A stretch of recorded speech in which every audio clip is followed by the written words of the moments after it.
ஆண்டவரும் இரட்சகருமாகிய இயேசு கிறிஸ்துவின் நாமத்தில் உங்களுக்கு அன்பின் வாழ்த்துக்கள். இன்றைய செய்தியினுடைய தலைப்பு, தேவனே என் ஆத்துமா உம்மை வாஞ்சித்து கதறுகிறது. My soul longs after you, oh God. சங்கீதம் 42:1. மானானது நீரோடுகளை வாஞ்சித்து கதறுவது போல, தேவனே என் ஆத்துமா உம்மை வாஞ்சித்து கதறுகிறது. ஒரு மனோதத்துவ நிபுணர் மற்றும் இறையியல் வல்லுநருமான ஜார்ஜ் என்பவர் என்ன கூறுகிறார் என்றால், ஒரு மனிதனுக்கு பலான ஆஸ்திகள், சொத்துகள், பெரிய உயர்ந்த பதவிகள், உயர்ந்த வருமானம், இவைகள் எல்லாம் இருந்தாலும் அவருடைய ஆத்மாவிலே ஒரு வெறுமை உணர்கிறான். அந்த வெறுமையை நிரப்புகிறவர் கர்த்தர்தான் என்று சொல்லுகிறார். அருமையானவர்களே, இந்த நாட்களிலே மனிதன் ஒரு மிருகத்தை போல உடலையும் சுவாசத்தையும் உடையவனாக மட்டுமில்லை, அவனுக்குள் ஆத்மா இருக்கிறது. அந்த ஆத்மாவிற்கு ஜீவன் வேண்டும். அந்த ஜீவனை தருவது தேவ சமூகம். ஆகவே தாவீது இதை தன் வாழ்க்கையில் அறிந்து கொண்டார். தாவீதுக்கு முழு இஸ்ரவேலுக்கும் அவர் ராஜாவாக மாறின பிறகு அவருக்கு எல்லா வசதிகளும் இருந்தது. திரளான ஆஸ்திகள் இருந்தது, நல்ல வருமானம் இருந்தது, உயர்ந்த பதவி இருந்தது. ஆனால் அவருடைய ஆத்மா தேவன் மேலே வாஞ்சியா இருந்தது, அவருடைய சமூகத்தின் மேல வாஞ்சியா இருந்தது. காரணம், அவருடைய சமூகத்தில தான் அவருக்கு நிம்மதியும் சமாதானமும் மகிழ்ச்சியும் இளைப்பாறுதலும் கிடைத்தது. ஆகவே அருமையானவர்களே, இந்த நாட்களிலே நம்முடைய ஆத்மாவின் தாகத்தை தீர்ப்பது ஆண்டவருடைய சமூகம். இதை நாம் வாஞ்சிக்க வேண்டும். நாம் அவருடைய சமூகத்திலே வந்து அவருடைய நன்மையினால் நாம் திருப்தியாக வேண்டும். அருமையானவர்களே, லூக்கா 12:15 வாசிக்கிறோம், ஒருவனுக்கு எவ்வளவு திரளான ஆஸ்திகள் இருந்தாலும் அது அவனுக்கு ஜீவன் அல்ல என்று வசனம் சொல்கிறது. ஆகவே ஒரு மனிதனுடைய ஆத்மாவுக்கு ஜீவன் அளிப்பது பணமோ, ஆடம்பரமோ, வசதிகளோ, சொத்தோ அல்ல, தேவனுடைய சமூகம் மட்டுமே என்று வேதம் தெளிவாக சொல்கிறது. ஆகவேதான் சங்கீதக்காரன் சொல்கிறார், சங்கீதம் 84:10, 1000 நாளை பார்க்கலாம் உமது பிரகாரங்களில் செல்லும் ஒரு நாள் நல்லது. ஆகாமிய கூடாரங்களில் வாசமாய் இருப்பதை பார்க்கலாம் என் தேவனுடைய ஆலயத்தின் வாசல் படியில் காத்திருப்பதையே தெரிந்து கொள்வேன் என்று சொல்கிறார். அப்படி என்றால் அவருடைய வாஞ்சை ஆண்டவருடைய சமூகம். பாருங்கள், தாவீது அவன் அரசனான பிறகு நமக்கு அநேக வேலைகள் உண்டு, கடமைகள், பொறுப்புகள் உண்டு. குடும்பத்தினர் குறித்த பொறுப்புகள், கடமைகள் உண்டு. தேசத்தை குறித்த ஒவ்வொரு மனிதனை குறித்த கடமையும் பொறுப்புகள் உண்டு. ஆகவே ஆனாலும் அதன் மத்தியிலே அவன் தேடினது தேவ சமூகத்தை. ஆத்மாவின் வாஞ்சிக்கு 2 உதாரணங்களை இந்த வேதத்திலே நாம் வாசிக்கிறோம். முதலாவது உதாரணம் மான். சங்கீதம் 42:1, மானானது நீரோடைகளை வாஞ்சித்து கதறுவது போல, as the deer pants for the water of brooks. ஒரு மான் வனாந்தரத்திலே தண்ணீருக்காக அது அலைந்து திரியும் போது, அது காணல் நீர் என்று சொல்லக்கூடிய அந்த நீரை கண்டு அந்த தண்ணீர் இருக்கும் என்று அது ஓடி ஓடி அங்கு பார்க்கும் பொழுது அந்த தண்ணீர் கிடைக்கவில்லை. இப்படியாக அது அந்த நீரோடையை, அந்த தண்ணீரை காணும்படிக்கு அது கண்டுபிடிக்கும் வரைக்கும் அது ஓடிக்கொண்டே இருக்கிறது பார்க்கும். அந்த தண்ணீரை கண்ட பின்புதான் அது திருப்தி அடைகிறது. அந்த தாகம் தீர்க்கும்படிக்கு அந்த தண்ணீரை குடித்து அது திருப்தி அடைகிறது. அருமையானவர்களே, அப்படி நம்முடைய ஆத்மா தேவ சமூகத்தால் திருப்தி அடையும்படிக்கு நாம் ஆண்டவருடைய சமூகத்துக்கு ஓடி வர வேண்டும். கர்த்தர் மேல் வாஞ்சி உள்ளவர்களாக நம்ம சமூகத்துக்கு வர வேண்டும். அருமையானவர்களே, ஏசாயா 56:7 வாசிக்கிறோம், என் வீடு சகல ஜனங்களுக்கும் ஜெப வீடு. ஆண்டவருடைய பிள்ளைகள் தேவ சமூகத்திலே ஓடி வந்து அவர் சமூகத்திலே சமாதானத்தையும் மகிழ்ச்சியும் இளைப்பாறுதலையும் காணும்படிக்கு ஆண்டவர் அவர் தன்னுடைய வீட்டை எல்லா ஜனங்களுக்கும் ஜெப வீடாக ஆண்டவர் அதை ஆசீர்வதித்திருக்கிறார். அருமையானவர்களே, இரண்டாவது உதாரணத்தை பார்க்கிறோம். நிலம், லேண்ட். சங்கீதம் 63:1, வறண்டதும் விடாய்த்ததும் தண்ணீரற்றதுமான நிலத்திலே என் ஆத்துமா உண்மையிலே தாகமா இருக்கிறது என்று சொல்கிறார். என் மாம்சமானது உன்னை வாஞ்சிக்கிறது. பல மாதங்களாக மழை காணாத ஒரு நிலமானது வறண்டதும் விடாய்த்ததும் தண்ணீரற்றுமான ஒரு நிலம் போல இருக்கிறது. A dry and thirsty land where there is no water. மழை நீர் மீது அந்த நிலத்துக்கு எவ்வளவு தாகமா இருக்கிறதோ அவ்வளவு தாகமா அவளோடு என் ஆத்துமா ஆண்டவரே உண்மையில தாகமா இருக்கிறது என்று தாவீது இங்கே சொல்கிறார். அப்படி நம்முடைய ஆத்துமாவும் ஆண்டவருடைய சமூகத்தின் மேலே வாஞ்சிக்க வேண்டும். அருமையானது, நமக்கு பல வேலைகள், பொறுப்புகள் உண்டு, கடமைகள் உண்டு, நமக்கு குடும்பம் உண்டு, வேலை உண்டு. ஆனாலும் ஆண்டவருடைய சமூகத்துக்கு நாம் வந்து நம்முடைய ஆவியும் ஆத்துமாவும் சரீரத்தையும் ஆண்டவர் சமூகத்திலே நாம் பலனடைய, புதுப்பிக்கப்பட, புத்துணர்வு அடைய, இளைப்பாறுதல் அடைய நம்மை அர்ப்பணிக்க வேண்டும். அருமையானவர்கள், ஆத்துமா கண்ட திருப்தியின் வெளிப்பாடு. சங்கீதம் 63:2 முதல் 5 வரை உள்ள வசனங்களை வாசிக்கும் பொழுது 2வது வசனத்துல பார்க்கிறோம்.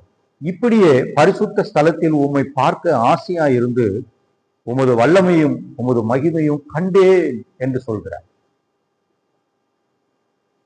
பரிசுத்த ஸ்தலம் என்று சொல்லும் பொழுது நாம் தேவனை ஆராதிக்கிற, ஜெபிக்கிற, அவரை மகிமைப்படுத்துகிற, போற்றி துதிக்கிற ஒரு இடம். ஆகவே தேவ பிள்ளைகள் வந்து தேவ சமூகத்துல கூடி ஆராதிக்கிற ஒரு இடம், தேவன் வாசமா இருக்கிற ஒரு இடம். ஆகவே சபை, ஆராதனை, ஜெபம், உபவாசம், இரவு ஜெபம், இவைகள் எல்லாம் நம்முடைய ஆத்துமா தேவனில் திருப்தி அடைகிறது. ஆண்டவர் சமூகத்திலே நம்முடைய ஆத்துமா திருப்தி அடைகிறது. அருமையானவர்களே, இவைகளை நாம் விட்டுவிடக்கூடாது. நாம் ஆண்டவர் சமூகத்திலே வருவதற்கு நல்ல வாய்ப்புகளை கர்த்தர் வைத்திருக்கிறார். அந்த வாய்ப்புகளை நாம் பயன்படுத்தி நம் ஆண்டவர் சமூகத்துக்கு ஓடி வர வேண்டும். தேவனது வல்லமையும் மகிமையும் கண்டேன் என்று சொல்கிறார். நம்முடைய ஆத்துமாவிற்கு தேவனிடத்திலிருந்து அவருடைய வார்த்தையின் மூலம் நமக்கு ஆலோசனை, வழிநடத்துதல், போதனை, நமக்கு ஜெபத்துக்குரிய பதில், பலன், சுகம், ஆறுதல், மகிழ்ச்சி, பரிசுத்தம், பரிசுத்த ஆவியின் அபிஷேகம், கிருபை, வரங்கள், ஞானம், இவையெல்லாம் ஆண்டவர் சமூகத்தில் நமக்கு கிடைக்கிறது. ஆவிக்குரிய ஆசீர்வாதங்கள் ஆண்டவர் நமக்கு நிரப்புகிறார். ஆகவே இப்படிப்பட்ட ஆசீர்வாதமான ஒரு திருப்தியை நாம் காண்பதற்காகத்தான் கர்த்தர் தம்முடைய சமூகத்தை நமக்கு அளிக்கிறார். ஆகவே நம் ஆண்டவர் சமூகத்துக்கு ஓடி வர வேண்டும். தேவ பிள்ளைகளை, லூக்கா எழுதின சுவிசேஷம் 15வது அதிகாரம் 12 முதல் 20 வசனங்கள் என்று வாசிக்கும் பொழுது அங்க இளையகுமாரனை குறித்து பார்க்கிறோம். இளையகுமாரன் தகப்பனுடைய வீட்டில் இருந்த திருப்தியை விரும்பாமல் உலகத்தில் உள்ள பாவ சந்தோஷத்தின் திருப்தியை விரும்பினான்.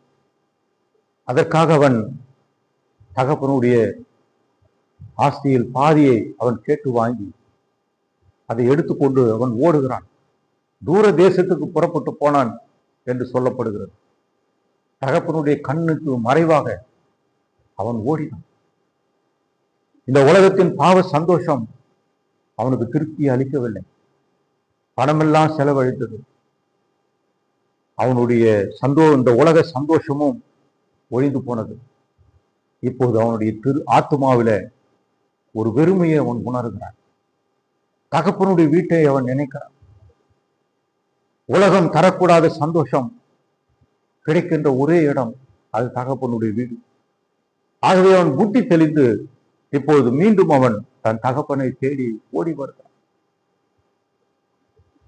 தேவ பிள்ளைகளை, இன்றைக்கு நம்முடைய தகப்பன் வீட்டை நோக்கி நாம் ஓடி வர வேண்டும். இந்த உலகம் ஒருபோதும் நம்மை திருப்தியாக்க முடியாது. தகப்பனுடைய வீட்டிலே அவருடைய சமூகம் மட்டுமே நம்மை திருப்தியாக்க முடியும். ஆகவே அவன் வந்து அந்த தகப்பனிடத்துல கெஞ்சுகிறான். தகப்பன் அவனை அன்போடு அவனை கட்டி அணைத்து தன் மகனாகவே அவனை ஏற்றுக்கொண்டு அவனை மன்னித்து மீண்டுமாக அவனுக்கு பிள்ளை என்கிற அந்தஸ்தை கொடுத்து மறுபடியும் அவன் இழந்து போன அத்தனை ஆசீர்வாதங்களில் அந்த திருப்தியை காணும்படி அவனுக்கு ஆண்டவர் கிருபை செய்தார். அருமையான தேவ பிள்ளைகளை, இன்றைக்கு தேவனுடைய அப்பா, நம்முடைய தகப்பன், நம்முடைய ஆண்டவராக இயேசு இன்றைக்கும் நமக்காக ஆவலோடு காத்து கொண்டிருக்கிறார். வசனம் 3 வாசிக்கிறோம், ஜீவனை பார்க்கிலும் உமது கிருபை நல்லது, என் உதடுகள் உம்மை துதிக்கும் என்று சொல்கிறார். ஆம் அருமையானவர்களே, இயேசு கிறிஸ்துவுடைய கிருபை நம்முடைய ஆத்மாவை ரட்சிக்கிறது. இயேசுவை துதிப்பதனால் நம்முடைய ஆத்மாவிலே மகிழ்ச்சி உண்டாகிறது, சந்தோஷம் உண்டாகிறது. ஆகவே தேவ சமூகத்துல நமக்கு மகிழ்ச்சி உண்டாகிறது. 63 சங்கீதம் 63:4 வாசிக்கிறோம், என் ஜீவனுள்ள மட்டும் நான் உம்மை துதித்து உமது நாமத்தை சொல்லி கையெடுப்பேன் என்று சொல்கிறார். இனி இந்த உலகத்தை திரும்பி பார்க்க கூடாதபடிக்கு என் வாழ்நாள் முழுவதும் உமையே துதிப்பேன். இனி இந்த உலகத்தை திரும்பி பாராமல் என் வாழ்நாள் முழுவதும் உண்மையே துடிப்பேன் என்று, அதிலே திருப்தி அடைவேன் என்று சங்கீதக்காரன் தன்னை ஒப்பு கொடுக்க, இன்றைக்கு உங்களை ஒப்பு கொடுக்க, ஆண்டவர் சமூகத்திலே வந்து கர்த்தரை துதிப்பதற்கு, ஆராதிப்பதற்கு, அவர் நாமத்தை போற்றி புகழ்வதற்கு, அவர் மகத்துவங்களை பாடி துதிப்பதற்கு உங்களை இன்றைக்கு அர்ப்பணிங்கள். அருமையானவர்களே, சங்கீதம் 63:5 வாசிக்கிறோம், நினத்தையும் கொழுப்பையும் உண்டது போல என் ஆத்துமா திருப்தியாகும், என் வாய் ஆனந்த களிப்புள்ள உதடுகளால் உம்மை போற்றும் என்று சொல்கிறார். திருப்தியுள்ள ஆத்துமா கர்த்தரை பாடும். மரித்தவர்களும் மௌனத்தில் இருப்பவர்களும் கர்த்தரை துதியாகும். ஆகவே ஆண்டவர் சமூகத்தில் வரும்போது நாம் அவரை துதித்து அவர் நாமத்தை நாம் மகிமைப்படுத்துகிற தெய்வ பிள்ளைகளாக இருந்தால் நம் உள்ளத்தை அவர் சமூகம் நிரப்பும். அவருடைய பிரசன்னம் நம்முடைய உள்ளத்தை நிரப்பி ஒரு திருப்தியை கொடுக்கும். அருமையானவர்களே, 2வது காரியத்தை பார்க்கிறோம், தேவ சமூகம் நமது ஆத்துமாவுக்கு பாதுகாப்பு. கர்த்தருடைய சமூகம் நம்மோடு கூட இருந்தால் அது நம்மை பாதுகாக்கிறது. அருமையானவர்களே, யாத்திராகமம் 33:12 முதல் 16 வசனங்களை வாசிக்கிறோம். அங்கே கர்த்தர் மோசேயிடத்துல இந்த ஜனங்களை வனாந்தரத்துல அழைத்து கொண்டு போ என்று சொன்னார். ஆனால் மோசேக்கு இவ்வளவு திரளான ஜனங்களை வழிநடத்தவும் பாதுகாக்கவும் போஷிக்கவும் வழித்துணையாக அவரோடு இன்னாரை அனுப்புவேன் என்றும் எந்த அறிவிப்பும் இல்லை. ஆனால் ஒன்றை மட்டுமே சொல்லியிருந்தார், உன்னை பேர் சொல்லி அழைத்து உன்னை அறிந்திருக்கிறேன், என் கண்களில் உனக்கு கிருபை கிடைத்தது என்று சொன்னார். 12வது வசனத்தை இப்போது பாருங்கள். இந்த வாக்கு தத்தத்தை வைத்து மோசே தேவனிடத்துல ஜெபம் பண்ணுகிறார். ஆண்டவரே, நீர் என்னோடு கூட வர வேண்டும், உம்முடைய சமூகம் எங்களோடு கூட வர வேண்டும். நீர் எங்களோடு கூட வராவிட்டால் இந்த இடத்திலிருந்து எங்களை நீ கொண்டு போகாது என்று ஜெபம் பண்ணுகிறார். 14வது வசனத்துல வாசிக்கிறோம், அதற்கவர் என் சமூகம் உனக்கு முன்பாக செல்லும், நான் உனக்கு இளைப்பாறுதல் தருவேன் என்று வாக்குரைத்தார். பாருங்கள், எவ்வளவு பெரிய ஆசீர்வாதம். ஆம் அருமையானவர், நம்முடைய வாழ்க்கையில் கர்த்தர் நம்மோடு வர வேண்டும். அவர் சமூகம் நம்மோடு இருந்தால் நமக்கு தெய்வீக பாதுகாப்பு. காரணம், வனாந்தரம் என்பது சாதாரண இடம் இல்லை. அன்றைக்கு அந்த வனாந்தரத்துல வழியே கிடையாது, பாதைகள் இல்லை. பாதை இல்லாத இடங்களிலே கர்த்தர் அவர்களை வழி நடத்தி சென்றார். அங்கு உணவு கிடையாது, சாப்பிடுவதற்கு உணவு இல்லை, அங்கே குடிப்பதற்கு தண்ணீர் இல்லை. ஆனால் அவங்களுக்கு வேண்டிய தண்ணீரையும் உணவையும் கொடுத்தார். அங்கே கொள்ளைக்காரர்கள், விஷப்பூச்சிகள், கொடுமையான விலங்குகள், காட்டு விலங்குகள் எல்லாம் உண்டு. ஆனா அவைகளால் அவர்களுக்கு எந்த சேதம் வராதபடிக்கு பகலிலே மேக ஸ்தம்பத்தினாலும் இரவிலே அக்னி ஸ்தம்பத்தினாலும் ஆண்டவர் அவர்களை பாதுகாப்பாய் நடத்தினார். அருமையானவர்களே, 1-2 ஆண்டுகள் அல்ல, 40 ஆண்டுகள் அவர்களை நடத்தி சென்றார். ஆகவே அவர்கள் போய் சேர வேண்டிய இடத்துக்கு அவர்கள் பத்திரமாய் கொண்டு போய் நடத்தி சென்றார் என்பதை நாம் பார்க்கிறோம். நம்முடைய ஆவிக்குரிய வாழ்க்கையிலும் கர்த்தர் நமக்கு முன்பாக அவர் நம்மை நடத்தி செல்ல வேண்டும். அருமையானவர்களே, ஆகவே தேவ சமூகம் நம்மோடு கூட இருக்க வேண்டும் என்று ஜெபியுங்கள். 15வது வசனத்துல வாசிக்கிறோம், உம்முடைய சமூகம் என்னோடு கூட செல்லாமல் போனால் எங்களை விடத்திலிருந்து கொண்டு போகாதிரும் என்று சொன்னார். அப்படி என்றால் தேவன் மேல் இந்த வாஞ்சை நமக்கு வேண்டும். ஆண்டவரே, அனுதினமும் நீர் எங்களோடு கூட வர வேண்டும். நீர் எங்களை வழிநடத்தி செல்ல வேண்டும். நீர் எங்களுக்கு துணையாக இருக்க வேண்டும். நீர் எங்களை காத்து நடத்த வேண்டும் என்று நம் மனதார ஜெபம் பண்ணும்போது நிச்சயமாக கர்த்தர் நம்ம நடத்தி செல்ல அவர் வல்லவராக இருக்கிறார். அருமையானவர்களே, தேவனுடைய தெய்வீக பாதுகாப்பு உங்களை வழிநடத்தி செல்லும், ஆசீர்வதிக்கும். அருமையானவர்களே, 3வது காரியத்தை பார்க்கிறோம், தேவ சமூகத்தினால் நமக்கு கிடைக்கிற ஆசீர்வாதம். முதலாவது யாத்திராகம் 33:14 வாசிக்கிறபடி இலைப்பாறுதலை தருகிறேன் என்று சொல்கிறேன். ரெஸ்ட். ஆண்டவர் சமூகத்துல வரும்போது நமக்கு இலைப்பாறுதலை தருகிறார். ஆண்டவர் அன்றைக்கு இஸ்ரவேல் மக்களுக்கு ஓய்வு நாள் ஒன்றை உண்டாக்கி கொடுத்தார். 6 நாட்கள் வேலை செய்யுங்கள், 7வது நாள் கர்த்தரை சமூகத்தில் நீங்கள் ஓய்ந்திருங்கள் என்று சொன்னார். அது காரணம் என்ன? அவருடைய மனம், அவளுடைய உணர்வு, அவருடைய ஆத்துமா, இவைகள் எல்லாம் தேவ சமூகத்திலே இளைப்பாறுதலை காணும்போது அடுத்த வாரத்துக்கு அவர்கள் ஆயத்தப்படுகிறார். தேவ சமூகத்திலே அவர்கள் ஆயத்தப்பட்டு அவருடைய மனமும் அவளுடைய உணர்வுகளும் அவருடைய ஆத்மாவும் பலனடைந்து அவர்கள் அடுத்த வாரத்திலே உழைப்பதற்கு, தங்கள் வேலைகளை செய்வதற்கு அது அவர்களுக்கு போதுமானதாக இருக்கும். பாருங்கள், இன்றைக்கு ஆண்டவர் நமக்கு அனுதினமும் தேவ சமூகத்திலே நாம் வந்து செபிக்க, துதிக்க, ஆராதிக்க, அவருடைய வார்த்தையை தியானிக்க நமக்கு கிருபை தருகிறார். அருமையானவர்களே, ஆகவே தினந்தோறும் நீங்கள் ஆண்டவர் சமூகத்திலே காத்திருந்து ஜெபியுங்கள், வசனத்தை தியானிங்கள். கர்த்தருக்கு காத்திருக்கிறவர்களோ புது பலனை அடைவார்கள் என்று வசனம் சொல்லுது. ஆகவே புது பலனை தினந்தோறும் நீங்கள் பெற்றுக்கொள்ளலாம். ஒவ்வொரு வார ஆராதனையில நீங்கள் பங்கு பெறுங்கள். கர்த்தர் உங்கள் ஆத்துமாவுக்கு இளைப்பாறுதலை தருவார். இளைப்பாறுதலை தருவார்.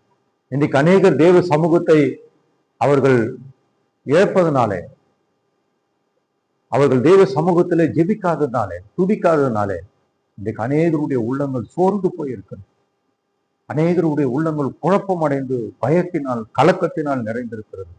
ஆனால் நீங்கள் எப்பொழுது ஆண்டவர் சமூகத்தில் வருகிறீர்களோ அப்பொழுது இவைகள் எல்லாம் உங்களை விட்டு நீங்கி ஒரு தைரியம், நம்பிக்கை, விசுவாசம், சமாதானத்தை கர்த்தர் உங்களுக்கு தருகிறார். அருமையானவர்களே, 2வது காரியம் 1 நாளாகமம் 16:27, சங்கீதம் 96:6 வாசிக்கிறோம், மகிமையும் கனமும் உண்டாகிறது.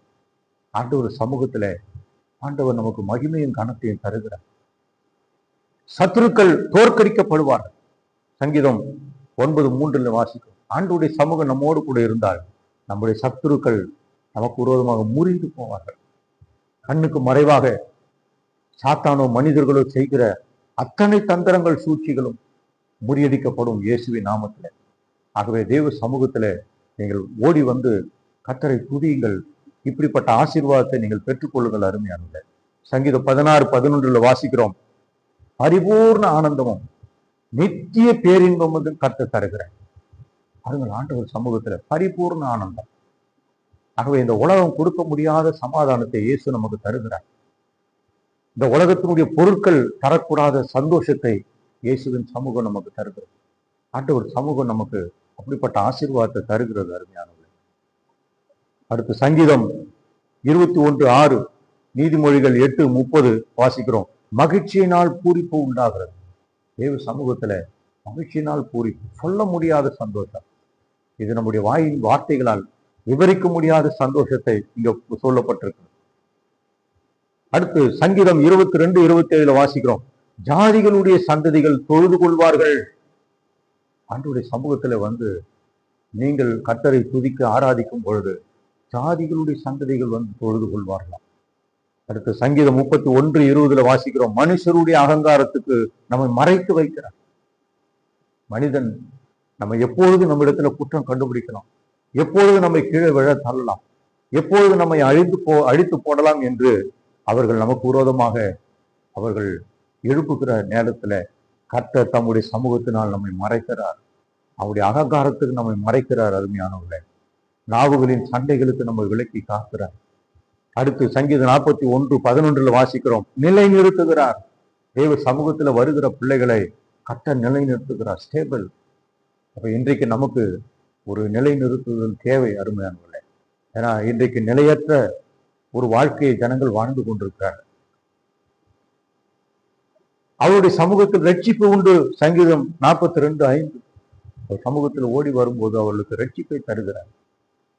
சத்துருக்கு பிசாசிடத்திலிருந்து, பாவத்திலிருந்து அவர் நம்மை ரட்சித்து காப்பாற்றுகிறார்.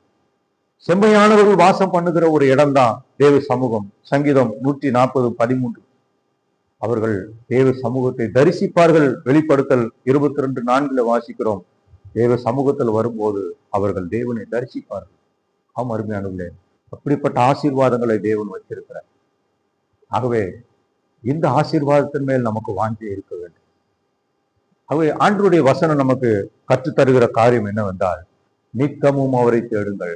சங்கீதம் 105:4 வாசிக்கிறோம், நித்தமும் அவரை தேடுங்கள். தினந்தோறும் ஆண்டவரை தேட வேண்டும். அப்படி நீங்கள் தேட ஆரம்பித்தீர்களானால் நிச்சயமாக அவருடைய சமூகத்தில் நீங்கள் ஆசீர்வாதத்தை, மகிழ்ச்சியை காண முடியும். நீங்கள் தேடாமல் இருக்க முடியாது. பின்பு ஒரு நாளும் நீங்கள் ஜெபிக்காமல் இருக்க முடியாது. ஆகவே இப்படிப்பட்ட ஆவிக்குரிய நல்ல அனுபவத்துக்குள் நீங்கள் வரும்பொழுது கர்த்தர் உங்கள் வாழ்க்கையில சொல்ல முடியாத மகிழ்ச்சினாலும் சமாதானத்தினால் கர்த்தர் உங்களை நிரப்புவார். அருமையானவர்கள், அடுத்து பார்க்கிறோம், நாம் அவருடைய சமூகத்தை விட்டு நாம் மறைவாக எங்கு ஓட முடியாது. சங்கீதம் 139:7 வாசிக்கிறோம். அவருடைய சமூகத்தை விட்டு, அவருடைய பிரசன்னம் இந்த உலகத்துல எல்லா இடங்களிலும் இருக்கு.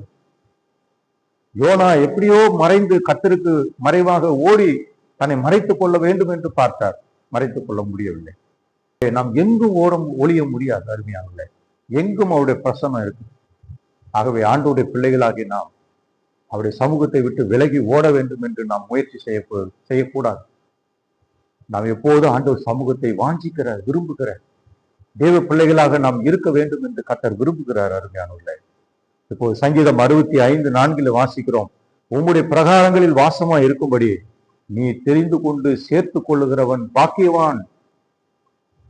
பார்த்தீங்களா, நீங்க ஆண்டவருடைய சமூகத்தின் மேல் வாஞ்சியா இருந்தா அவர் என்ன செய்கிறாரா, அவருடைய பிரகாரத்துல வாசமா இருக்கும்படி அவர் தெரிந்து கொண்டு நம்மை சேர்த்து கொள்ளுகிறார். ஆகவே ஒருவனையும் அவர் புறம்பே தள்ளுவதில்லை. தமிழத்துல வருகிற ஒருவரையும் அவர் புறம்பே தள்ளுவதில்லை. அருமையானவர்களே, உங்களை சேர்த்துக் கொள்ளுகிற ஒரு நல்ல கர்த்தர் நமக்கு உண்டு. ஆகவே விசுவாசியுங்கள், அவர் சமூகத்தை வாஞ்சியுங்கள். நிச்சயமாக அவருடைய சமூகத்திலே உங்களுக்கு மகிழ்ச்சியும் சந்தோஷமும் இளைப்பாறுதலும் சுகமும் நம்பிக்கையும் விசுவாசமும் கிருபையும் ஆண்டவர் உங்களுக்கு தந்து ஆசீர்வதிப்பாராக. ஜெபம் பண்ணுவோம். பரலோக பிதாவை, பரிசுத்த தகப்பனே, இப்படி கிருபையில நல்ல வார்த்தைகளுக்காக நன்றி. தாவீது எத்தனையோ ஆண்டவரே வசதிகளையும் வாய்ப்புகளையும் பலவிதமான வருமானங்களை உடையவராய் இருந்தாலும் அவைகள் எல்லாவற்றை காட்டிலும் உங்களுடைய சமூகம் மாத்திரமே எனக்கு திருப்தியை தரக்கூடியது என்று ஆண்டவருடைய சமூகத்தின் மேல் வாஞ்சி உள்ளவளாக மாறி ஆண்டவரே அவர் திருப்தி அடைந்தது பார்க்கிறோம். இன்றைக்கும் ஆண்டவரே உங்களுடைய பிள்ளைகளை கர்த்தர் ஆசீர்வதி. உங்களுடைய சமூகத்தின் மேல் வாஞ்சி உள்ள பிள்ளைகளாக நித்தமும் அனுதினமும் உம்மை தேடக்கூடிய பிள்ளைகளாக மாற்றுங்கப்பா. கிடைக்கிற சமயங்களிலே ஆராதனை, ஜெபம், உபவாசங்களிலே, இரவு ஜெபங்களிலே உற்சாகமாய் பங்கு பெற்று அனுதினமும் தனிப்பட்ட முறையில தேவ சமூகத்திலே காத்திருந்து ஜெபிக்கிற, துதிக்கிற, ஒரு வேத வசனங்களை தியானிக்கிற பிள்ளைகளாக மாற்று. உங்களுடைய சமூகத்திலே அவர்கள் மகிழ்ச்சியும் சமாதானத்தையும் இளைப்பாறுதலையும் ஆறுதலையும் சுகத்தையும் பெற்றுக்கொள்கிற பிள்ளைகளாக மாற்றுங்கப்பா. ஆசீர்வதி. இயேசுவின் நாமத்தில் பிதாவே, ஆமேன். God bless you. கர்த்தர் உங்களை ஆசீர்வதிப்பாராக.